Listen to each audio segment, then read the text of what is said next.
ઓમ શ્રી ગણેશાય નમઃ.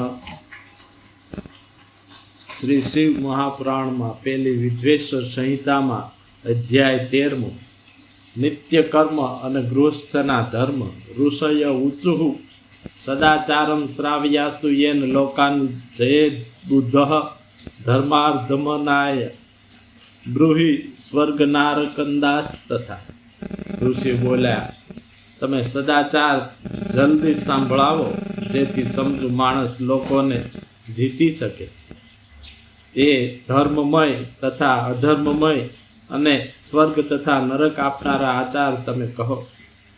સુત બોલ્યા, સદાચારવાળો વિદ્વાન બ્રાહ્મણ નામથી બ્રાહ્મણ છે, કેમ કે વેદ તથા તેના આચારવાળો બ્રાહ્મણ જ આ સદાચાર, વેદ તથા વેદાચાર 3 ગુણોને લીધે બ્રાહ્મણ છે. બાકી એક એક ગુણો વાળો ખાલી દ્વિજ જ છે. થોડા આચાર વાળો, થોડો વેદ જાણનાર અને રાજાની સેવા કરનાર બ્રાહ્મણ ક્ષત્રિય બ્રાહ્મણ છે. બહુ જ થોડા આચાર વાળો અને ખેતી તથા વેપાર કરનાર બ્રાહ્મણ વૈશ્ય બ્રાહ્મણ છે. અને પોતે જાતે જ એકલી ખેતી કરનારો બ્રાહ્મણ શુદ્ર બ્રાહ્મણ કહેવાય છે. વળી જે બ્રાહ્મણ ઈર્ષ્યાળુ અને બીજાનો દ્વેષ કરનારો હોય તે ચંડાળ બ્રાહ્મણ કહેવાય છે. પૃથ્વીનું પાલન કરનારો રાજા ગણાય છે અને બીજા બધા ક્ષત્રિયો મનાય છે. ધાન્ય વગેરેનો વેપાર કરનારો વૈશ્ય કહેવાય છે અને બીજા વણિક વાણિયા કહેવાય છે. બ્રાહ્મણ, ક્ષત્રિય અને વૈશ્યની સેવા કરનાર ઈચ્છનારો શૂદ્ર કહેવાય છે. ખેતી કરનારને વૃષલ જાણવો અને બીજા બધાને દસ્યુઓ, ચોર, લૂંટારા જાણવા. હંમેશા પરોઢીએ ઊભી પૂર્વ દિશા તરફ મુખ રાખી દેવતા, ધર્મ, અર્થ, તેનો ક્લેશો તેમજ આવક અને ખર્ચનો વિચાર કરવો. આયુષ, દ્વેષ, મરણ, પાપ, ભાગ્ય, રોગ, પોષણ તથા શક્તિએ સવારે ઉઠતા અનુક્રમે 8 દિશા તરફ મુખ રાખ્યાના ફળ છે. રાત્રિના છેલ્લા પ્રહરને ઉષઃકાળ પરોઢિયું જાણવો અને અર્ધો પ્રહર સંધિકાળ કહેવાય છે. તે કાળે 3 વર્ણના દ્વિજે દિશાએ જઈ આવવું. તે માટે ઘરથી દૂર ગામની બહાર જઈ માથે કપડું લપેટી બેસીને ત્યાં ઉત્તર દિશા તરફ મોં રાખી, પણ વાંધા જેવું હોય તો બીજી દિશા તરફ મોં રાખી મળત્યાગ કરવો. તે વેળા જળ, અગ્નિ, બ્રાહ્મણ અને દેવ મંદિરોની સામે બેસવું નહીં. ડાબા હાથથી લિંગ ઢાંકી, જમણા હાથથી મુખ ઢાંકી મળત્યાગ કરી તે મળને જોવો નહીં. અને ત્યાંથી ઉઠી પાત્રમાં આનંદ સાથે લાવેલા જળથી જળાશયની બહાર તે ભાગને સારી રીતે ધોઈ પવિત્ર કરવો. અથવા દેવ, પિતૃ કે ઋષિઓના તીર્થસ્થાનમાં ઉતર્યા સિવાય બીજા નાના જળ સ્થાનોમાં 7, 5, 3 વખત માટી લઈ ત્યાંના જળથી ગુદાને સાફ કરી. લિંગને સાફ કરવા બીલા જેટલી મોટી અને ગુદાને સાફ કરવા માટી, બીલા જેટલી માટી અને ગુદાને સાફ કરવા અડધો ખોબો માટી લેવી, તે ઠીક છે. ત્યાંથી ઉઠી હાથ પગ ધોઈ 8 કોગળા કરવા. પછી અરકોઈ વૃક્ષના પાનથી કે દાંતણથી જળની બહાર બેસી તર્જની સિવાયની આંગળીઓથી દાંત સાફ કરવા. પછી જળના દેવતાઓને નમસ્કાર કરી મંત્ર ભણી જળાશયમાં સ્નાન કરવું. જે અશક્ત હોય તેણે કંઠ સુધી અથવા કેડ સુધી પણ સ્નાન કરવું. તેટલા સ્નાન માટે પણ જે અશક્ત હોય તેણે ઘૂંટણ સુધીનું પાણી મંત્ર સહિત છાંટી મંત્ર સ્નાન કરવું. પછી ત્યાં વિદ્વાન મનુષ્ય તીર્થના જળ વડે દેવ વગેરેના તર્પણ કરવા. પછી ધોયેલું વસ્ત્ર લઈ 5 કાછડીથી ધારણ કરવું અને દરેક કર્મમાં ખભા ઉપર ઉતરી વસ્ત્ર ખેસ ધારણ કરવું. નાહ્યા પછી સમજુ માણસે નાહેલું વસ્ત્ર નદી આદિ તીર્થમાં જળમાં ધોવું નહીં, પણ તે વાવ, કુવા કે ઘેર ધોવા લઈ જવું. હે બ્રાહ્મણો, પથ્થર કે પાટલા ઉપર, જળમાં કે સ્થળ ઉપર વસ્ત્રને બરોબર શુદ્ધ કરી પિતૃઓની તૃપ્તિ માટે વસ્ત્ર નિસોવવું. પછી જાબાલ ઋષિએ કહેલા ઓમ અગ્નિરીતિ ભસ્મ એ મંત્રથી ભસ્મ વડે ત્રિપુંડ ધારણ કરવું. પણ એ મંત્ર સિવાય વ્યર્થ ભસ્મને પાણીમાં નાખો તો તે માણસ નરકે જાય છે. પાપની શાંતિ માટે આપાહિષ્ટા એ મંત્રથી મસ્તકે માર્જન કરવું અને યસ્ય એ મંત્રથી પગ ઉપર સંધિ ભાગો પર પ્રોક્ષણ કરવું. પહેલા પગે પછી મસ્તકે હૃદય પર પગે અને પછી હૃદય પર પગે અને મસ્તકે એ ક્રમથી પ્રોક્ષણ કરી વિદ્વાનો મંત્ર સ્નાન થયું સમજે છે. અપવિત્ર વસ્તુઓનો બહુ જ ઓછો સ્પર્શ થયો હોય, શરીર સ્વસ્થ ન હોય, રાજ્ય કે રાષ્ટ્રનો ભય હોય કે એવી નિરુપાય સ્થિતિનો કાળ હોય ત્યારે એ રાતે એવું સ્નાન કરવું.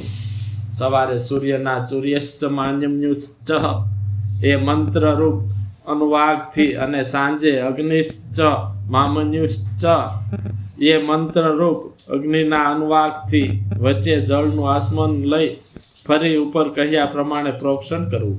હે બ્રાહ્મણો, ગાયત્રી મંત્રના જપના અંતે પૂર્વમાં સૂર્યને 3 વાર ઊંચે અર્ધ્ય આપવા અને મંત્રની સાથે એક અર્ધ્ય મંત્રના મધ્યમાં પણ સૂર્યને આપો. પછી સાંજ થાય ત્યારે પશ્ચિમ દિશામાં મોં રાખી સૂર્યને અર્ધ્ય આપવા. પ્રાતઃકાળે ઊંચા હાથ કરી અને બપોરે આંગળીઓથી દેવ તીર્થ વડે અર્ધ્ય આપવા. સાંજે આંગળીઓના છિદ્રોમાંથી અસ્ત પામતા સૂર્યના દર્શન કરી અને પછી પોતાને પ્રદક્ષિણા કરવી. આચમન કરવું. સાંજે 1 મુહૂર્ત પહેલા સંધ્યા કરે તે વ્યર્થ થાય, કારણ કે તે અકાળ ગણેલો છે. 10 દિવસ આત્મે તે યોગ્ય કાળ કહેવાય છે. 1 દિવસ વીતી જાય અને સંધ્યા ન થાય તો પ્રાયશ્ચિત રૂપે ગાયત્રીના 100 મંત્ર નિત્ય ક્રમથી વધારે જપવા. 10 દિવસ વીતી જાય તો 1,00,000 ગાયત્રીનો જપ વધારે કરવું. પણ જો નિત્ય કર્મ કર્યા વિના જ 1 મહિનો વીતી જાય તો તેના પ્રાયશ્ચિત માટે ફરી જનોઈ લેવું જોઈએ. જપ કર્યા પછી અર્થની સિદ્ધિ માટે શિવ, પાર્વતી, કાર્તિક, વિષ્ણુ, બ્રહ્મા, ચંદ્ર અને યમ વગેરે દેવોને તૃપ્ત કરવા ને પછી બ્રહ્માર્પણ કરી પવિત્ર આસમન કરવું.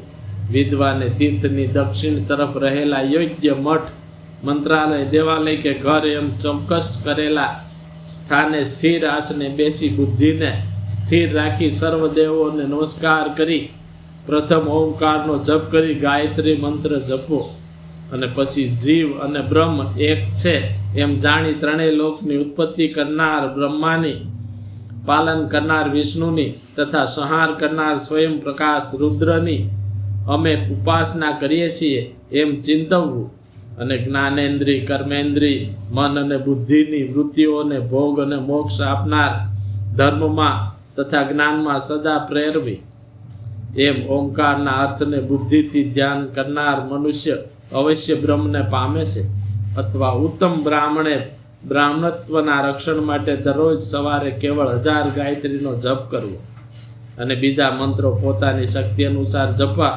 બપોરે 100 ગાયત્રીનો જપ કરવો અને સાંજે શિખાના 8 મંત્રો સાથે ગાયત્રીના 20 મંત્રો જપવા. મૂળ આધાર ચક્રથી માંડી 12 અંશ બ્રહ્મરંધ્ર સુધી રહેલા વિદ્યેશ, બ્રહ્મા, વિષ્ણુ, મહાદેવ, જીવાત્મા અને પરમાત્માની બ્રહ્મ બુદ્ધિથી એકતા માની સોહમ તે હું છું એવી ભાવનાથી તેનો જપ કરો ને તે જ દેવોને શરીરમાં બ્રહ્મરંધ્ર વગેરે સ્થાનોમાં રહેલા અને શરીરની બહાર પણ રહેલા વિચારવા. મહત્તત્વથી માંડી હજારો શરીરને એક જપથી એક એમ ઓળંગી ધીમે ધીમે જીવને બ્રહ્મરંધ્રમાં જોડી દેવો. એ ગાયત્રી તથા ઓમકારના જપનું રહસ્ય શાસ્ત્રમાં કહેવાય છે.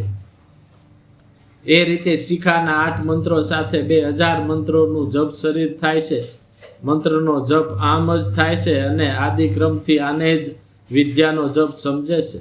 1000 જપ કરવાથી બ્રહ્મલોક અને 100 જપથી ઇન્દ્રલોક મળે છે એમ વિદ્વાનો કહે છે.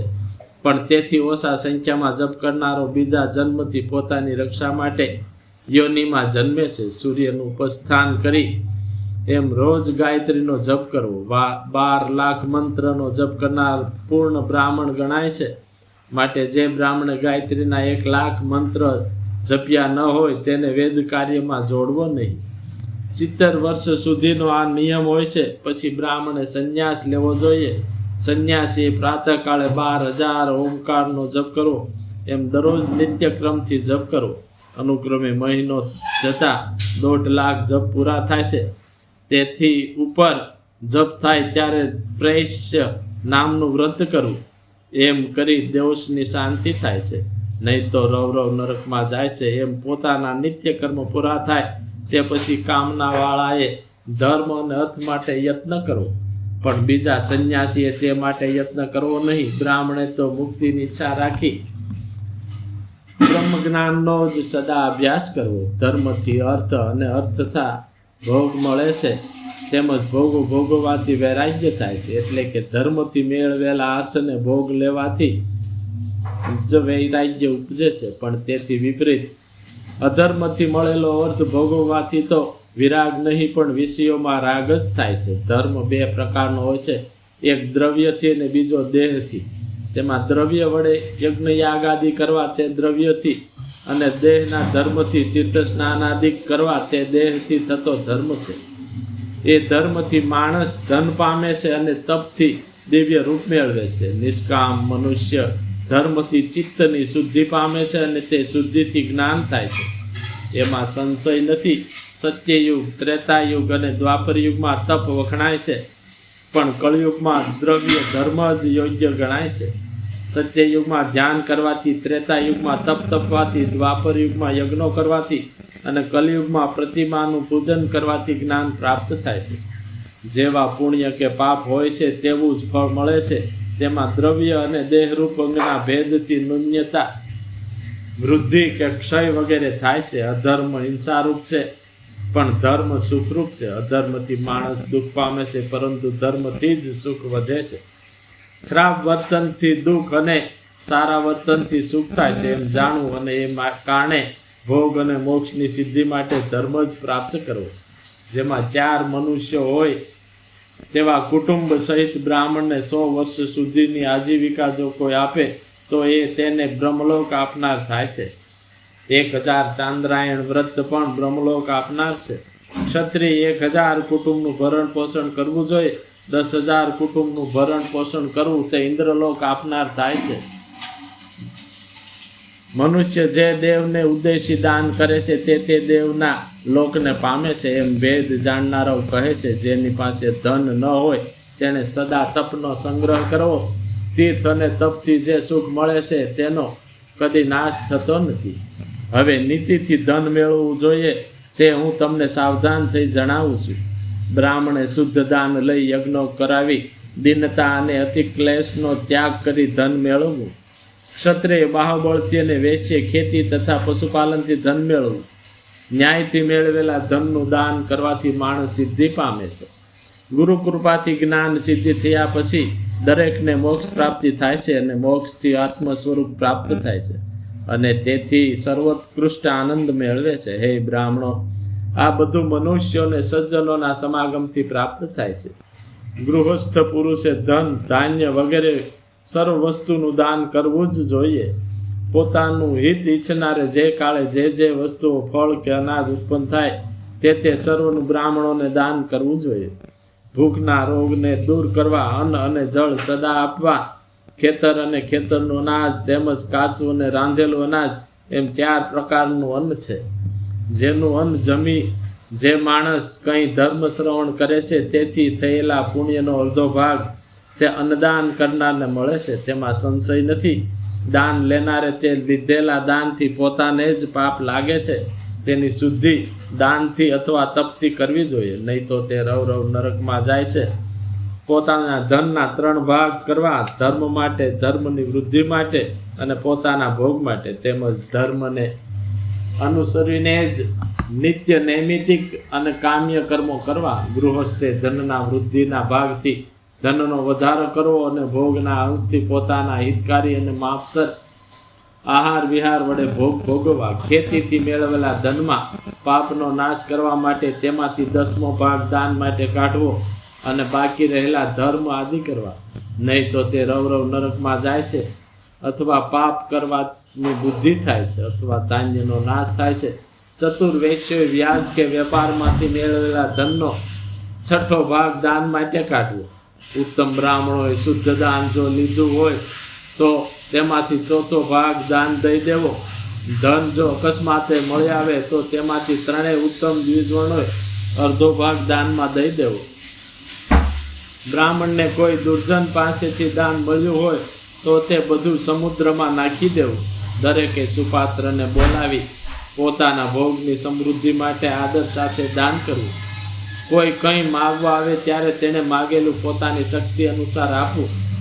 બધું એ સદા પોતાની પાસે હોય છતાં અને આપવા કબૂલ્યા છતાં માગેલી વસ્તુ ન આપે તો તે બીજા જન્મમાં તેનો દેવાદાર બને છે. હે બ્રાહ્મણો, ડાહ્યા માણસે બીજાના દોષો કહેવા નહીં, તેમજ બીજાનું જોયેલું કે સાંભળેલું કંઈ ખરાબ વર્તન દ્વેષને લીધે કોઈને કહેવું નહીં.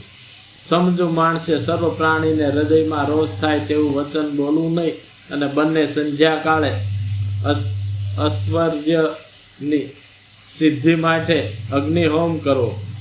ઐશ્વર્યની સિદ્ધિ માટે અગ્નિહોમ કરવો, પણ જે માણસ તેમ કરવા અસમર્થ હોય તેને એક કાળે પણ સૂર્ય અને અગ્નિને વિધિ પ્રમાણે પૂજવા અને વિધિને તથા ન્યાયને અનુસરી ચોખા કે બીજા ધાન્યથી અથવા ઘી, ફળ, કંદ, મૂળ તથા હવિષ્યાનુરૂપ અથવા રાંધેલા અનાજનો સ્થાલીપાક કરી હોમ કરવો ને જો હોમવામાં દ્રવ્ય ન હોય તો કેવળ મુખ્ય હોમ કરવો. એમ નિત્ય વિધિ ચાલ્યા કરે તેને વિદ્વાનો અજસ્ત્ર નિત્ય કર્મ કહે છે. અથવા કેવળ જપ અને સૂર્યવંદન પણ નિત્ય થવું જોઈએ. એ રીતે આત્માનું હિત તથા અર્થ દરેક પુરુષાર્થ મેળવવા ઈચ્છનારે વિધિ પ્રમાણે નિત્ય કર્મ કરવું જોઈએ. બ્રહ્મયજ્ઞ, દેવપૂજન, અગ્નિપૂજન અને વડીલોની સેવામાં તત્પર તથા બ્રાહ્મણોને તૃપ્ત કરનારા સર્વ પુરુષો સ્વર્ગ પામનાર થાય છે. અગ્નિ પૂજા પરા નિત્યમ ગુરુ પૂજા રતાસ તથા બ્રાહ્મણાન્વય તૃપ્તિકરા સર્વે સ્વર્ગસ્ય ભાગીનઃ ઇતિ શ્રી મહાપુરાણમાં પહેલી વિદ્વેષ સંહિતામાં નિત્ય કર્મ વર્ણન નામનો 13મો અધ્યાય સમાપ્ત. બોલ મહાદેવની જય.